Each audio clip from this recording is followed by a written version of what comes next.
Hello everyone! Maayong hapon sa inyong tanan. I am Sheena Andrea Macasarte. Today we're tackling always nato na ginagamit but rarely kay nato nihisgutan, which is ang ato memory. So relax lang gamay kay karon ato ni pag-uusapan on how our brain store all this stuff. First up, we have our teacher Lopez. May hapon sa tanan again. May hapon sir and welcome sa among show DI. Basig na ka magpailayla sa imong name. Salamat kayo, Miss Sheena. May hapon sa inyo. Ako nga pala ay isang guro sa elementarya. Ako si Teacher Francis Luis Lopez. So dugay-dugay na pagdiday kang gatudod sir. No, pila na ka-years gatudod sir? Ay, ako, karong tuiga, maupa po'y pag 10 years na ako sa servisyo po sa DepEd po. Dugay-dugay na jud pud sir no. So dagan-dagan na po kang natunduan. Daghan na gid po na nilabay nga estudyante sa ako. Ako sir, personally, ganun kung magkaibalo kay basin pohon, magkaanak ko. So, how you are going to explain ang memory sa usa ka bata? So ako di ay sa klase pagka maestro, dili ko mogamit anang mga bongga nga mga words, mga flowery words or what they call techie words. Instead, yung approach na ginagamit ko sa mga estudyante ko is through analogy. So I tell them to imagine their brains as a kitchen pantry. A pantry sir, how you are going to explain that part sir? So ganito kasi yon. Kumbaga tratuhin natin ito as grocery store. So maraming information na dumaraan, pero pinipili lang natin kung ano yung importante, yung kinakailangan natin. Yung short-term memory. Ito yung countertop. So you can only hold so much before it gets crowded. So kumbaga limitado lang ang malalagay mo dito. Yung ano naman, yung long-term memory, ito yung shelf. So, if hindi natin lulutuin or cook, ano nga bang ibig sabihin sa cook? So, pag sinabing lulutuin, ito yung mag-study tayo, mag-rehearse, or expand natin ang meaning ng ating information na nakuha. So, pag hindi natin ito niluluto, mabubulok ito, mag-spoil, marat, mawawala. So, ganun lang. So that makes so much sense sir. Thank you para ana. So, bali, ang repetition is part of cooking. Kinahanglan pa nga, ibalik-balik, isa siya masagtan mo. Exactly. Hindi lang siya basta-basta basahon nato. We have to process it. We have to expound the meaning. Salamat kayo sa mga knowledge nga mong i-share sa amo nga, sir. Especially sa amo mga viewers. Karon kauban na po nato ang mga parents. So, may hapon, ma'am, sir. May hapon. So, hi sa po sa itong mga dear viewers. Tinagan na sila. May lapod po sila mga Hello, may to. Ako dahil si Koan, Ginger Chan Lavera, and muna akong asawa. Kasi Diesel Cano. So, ma'am, dugay-dugay na po mo nag-uban. So, pila naman mo ka years married? Actually, more than 10. Pila po yung mga anak? Tulo. Ay, tulo. Sige, like puros bayi, puros laki, or... Dua ka laki, then among kinamang huran is bali. Di ba, ma'am, sa kadugayan na dyan ninyong pinipon, base sa istorya ni Teacher Lopez kaganina, how do you see this inside sa inyong panimalay? How ba ninyong mga anak? Ay, nakarelate ko dito sa countertop. Countertop analogy ni teacher. Kaya usahay bitaw, sige kalimot among anak. Minsan, yung mga inuutos namin, nakakalimutan na nila. At saka yung paggawa ng homework, wala na. Hindi na sila gumagawa.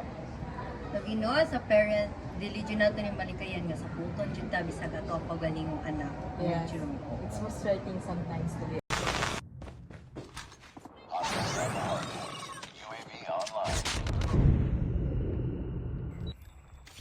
Reloading.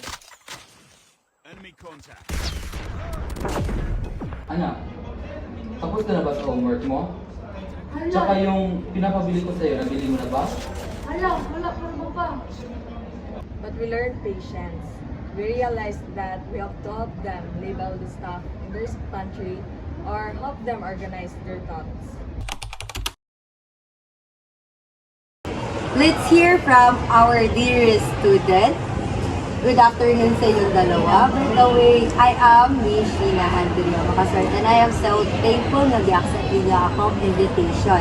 So, by the way guys, mga viewers na ako dira, mga high school student pa ni sila, mga bata pa din ni sila, mga bagong ugo. So, introduce yourself first. I will po sila. Ako di ICG at least. And I am Chari Dumansag. Ay, unsa na gani yung mga grade? Next. Grade 7. So, how does your memory game treating you so far as a grade 7 student? Grabe host. Comes the most panic mode agad. Tinuod. We try to cram everything into the countertop at once, but like teacher said, it gets crowded, mag-overflow. So that's why we forgot everything as soon as we step out of the room. Dude, Ako'y ang swela to, dito yung enjoyable. Ang konting aral lang, konting bulakbol. Nandito na lahat, magdala ng bulon. Ito na nga. Dude, did you memorize your notes? Wala, Bes. Dili ko sa book. I'm just gonna read the notes 10 minutes before the exam. that's exactly why we pay. Yes! Sa simula pa lang, wala pang araw. To wrap things up, we have our very special guest, Mrs. Janessa Palacio. Good afternoon, Good ma'am. afternoon. Ma'am, you lived through so much, especially in your kabataan. You are crowned as Miss Earth 1988 at, if I am not wrong, Yes? see, then how does memory mean to you? Yes, as a Miss Earth 1988. So when I get older, the pad will get a bit dusty. But the most important thing is that those are the curve in stone. And I don't remember what I ate lunch, but I remember my wedding day. It feels like it was yesterday. That's amazing, ma'am. Why do you think that is? Because the feeling of tinuod yun. When your heart feels it and when your brain keep it, even the memory fade, the feeling is still.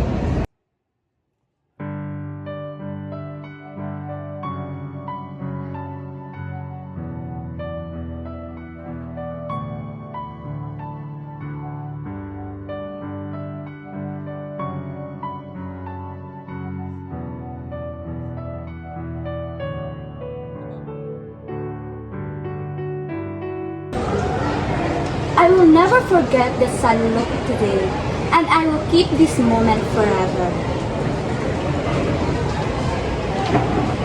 From teachers' pantry to parents' patient to students' struggle to our veterans' wisdom, we can all say that memory isn't just a data, but it is life. So thank you everyone for watching and joining, especially to our guests. Always remember that don't forget to create memories because that's what matters. And goodbye and see you again to our next episode. Again, I am Sheena Andrea C. Makasarte.